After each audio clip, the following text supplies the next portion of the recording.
Concerning my teaching and the topics and the traveling, giving seminars and teachings in different places, I lived in the ashrams for many, many years. In Shivananda ashram 12 years and Yogananda ashram 4 years, and I was a spiritual seeker for many years before that, actually since 1977, and had a German teacher before that. Then my Kriya master, Swami Jnanananda Giri, he's a Kriya master living near to Rishikesh in Dehradun. For many years he was telling me to give Kriya, and I did not want to give Kriya. I said, as long as you're here, I'll bring them to you. I am just a small Swami. What place do I have to start teaching other people? Because I was raised to believe that it's better to learn than to teach, and all of my Swami friends, none of them, as far as I know, want to be any kind of teacher or guru. They want to practice, they want to learn, and they want to have the freedom to do that. Beginning teaching is a big responsibility. It takes away a lot of freedom, and there is karmic responsibility that may be involved as well when you start helping others in that way, giving them any kind of mantra initiation or Kriya initiation, whatever. So it's not something to be taken very lightly. And after nearly 10 years of Swami Dhyanananda pressuring me to give Kriya and to share something, one day he got angry with me. And he says, I don't understand why you became a Swami if you're not willing to share knowledge. It's the duty of a Swami to share knowledge, whatever knowledge he has gained at that point. So I thought about it, and I thought, well, maybe eventually I will evolve more and be suitable for helping others. And maybe Swamiji won't be here after some years, so I'll get instruction from him, how he wants me to do it. And he told me how to do it, to go about giving the first practices before Kriya, and then after people practice those for some time to give Kriya, because they're qualified if they practice regularly. And then Yoga Vidya invited me, so I started to come here some. And I remember in 2008 was my last darshan of Swami Chidananda, and I told him I was going for my regular teaching abroad. He had wanted to give me a donation for my ashram construction, and I said, Swamiji, I'm leaving for my teaching tour, 3 months in the West. And he said, oh, then you don't need my donation. You have so much money. I said, no, Swamiji, I don't have any money. I live completely by whatever donations I receive from people. And he says, I know, I understand. I live the same way.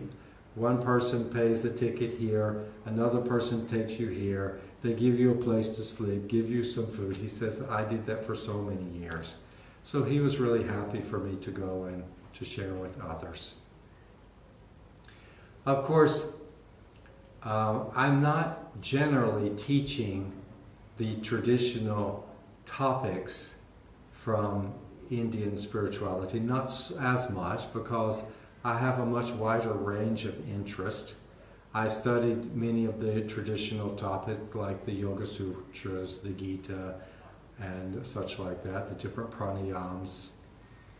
And then my interest kind of evolved. I went more into the Vedanta line, especially non-dual Advaita Vedanta, and then expanded into the new kind of philosophies that try to see the new paradigm that exists and is arising today, and how we can meet the new needs of today.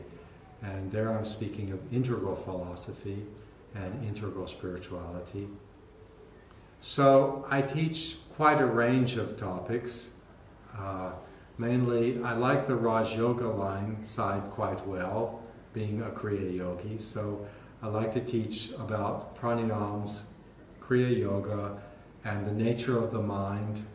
We have a seminar on yoga psychology and mind control, where I teach the traditional topics from Indian psychology about the nature of the mind and how to gain control of the mind, the pranayams and meditations to do that, and also bring in Western psychology and what it may offer insights into the subconscious and how to eradicate subconscious belief systems that sometimes meditation doesn't get at as well.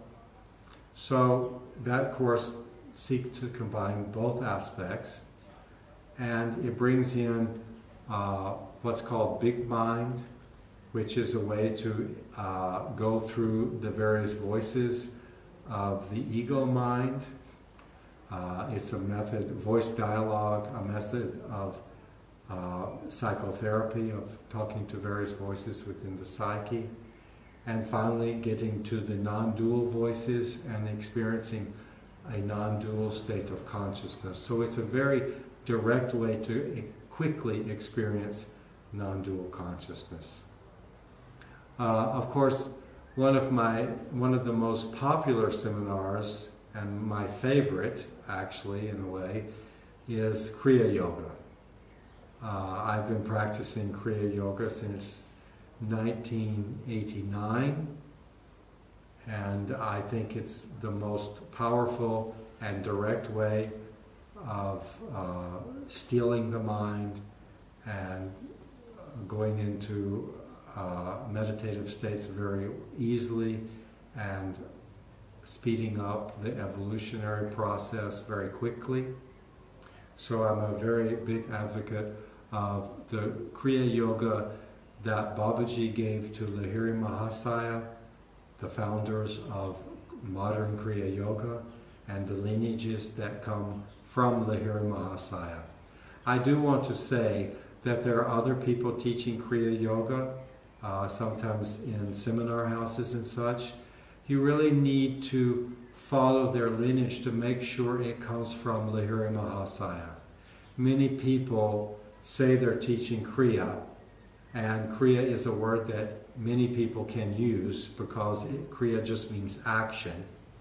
So it can apply to a broad range of issues, topics. But generally when we talk about Kriya Yoga, we're talking about a specific practice that Lahiri Mahasaya brought from Babaji, Mahavatar Babaji, the Deathless Guru, to reintroduce into the world. So it really is important to check, does it come from this lineage? Because it is a secret practice, and if it's not in the lineage, then it's almost impossible for the people to have the practice. And there are other lower aspects of practice coming from the Nath Yogis and Hatha Yoga. The cleansing processes of Hatha Yoga are often called Kriyas. And many times certain types of pranayams with mudras and bandhas are called Kriya Yoga. And those things are very beneficial, but there's a very powerful pranayam that Babaji gave that gives Kriya its power. And without that pranayam, I would not call it Kriya Yoga. So you just need to check on that. I also give seminars in integral philosophy and integral spirituality, and that is a new worldview that is arising now to meet the challenges of the modern age.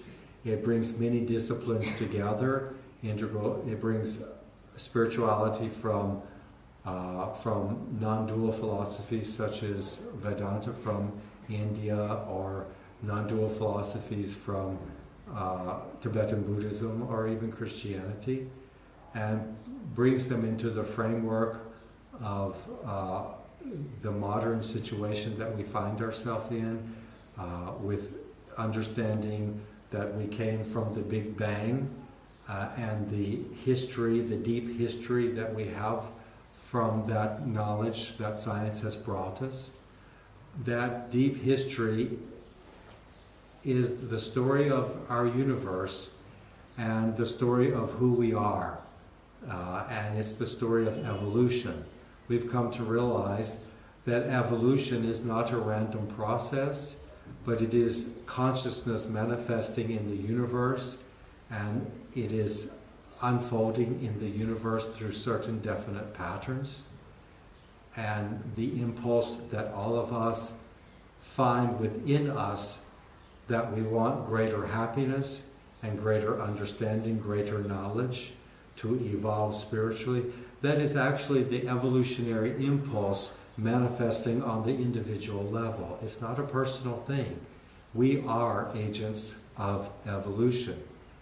That is a new vision, spiritual vision, that's coming from integral philosophy.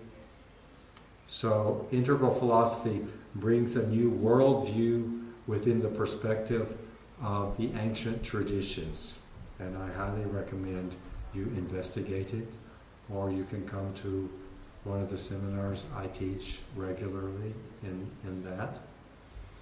Another seminar that I really enjoy a lot, and I've only been developing in the last couple of years, is Yoga Mythology and Symbolism. And people don't really explore this too much, too often. And they see in Indian spirituality and in other forms of spirituality, even Christianity and Judaism and Western traditions of spirituality, they see the various images that are used.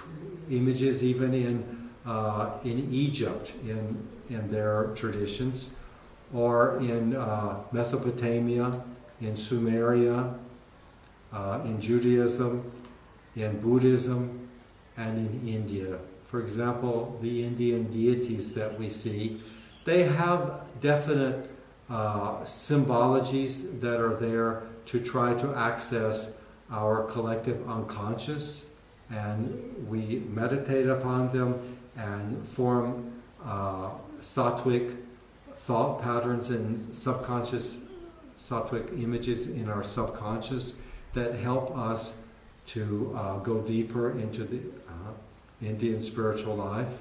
So they have a meaning in themselves, and that unfolds as we meditate upon them. So that is a very, very good seminar as well. And I invite you to come and join me in the summers when I travel. God bless you. Thank you.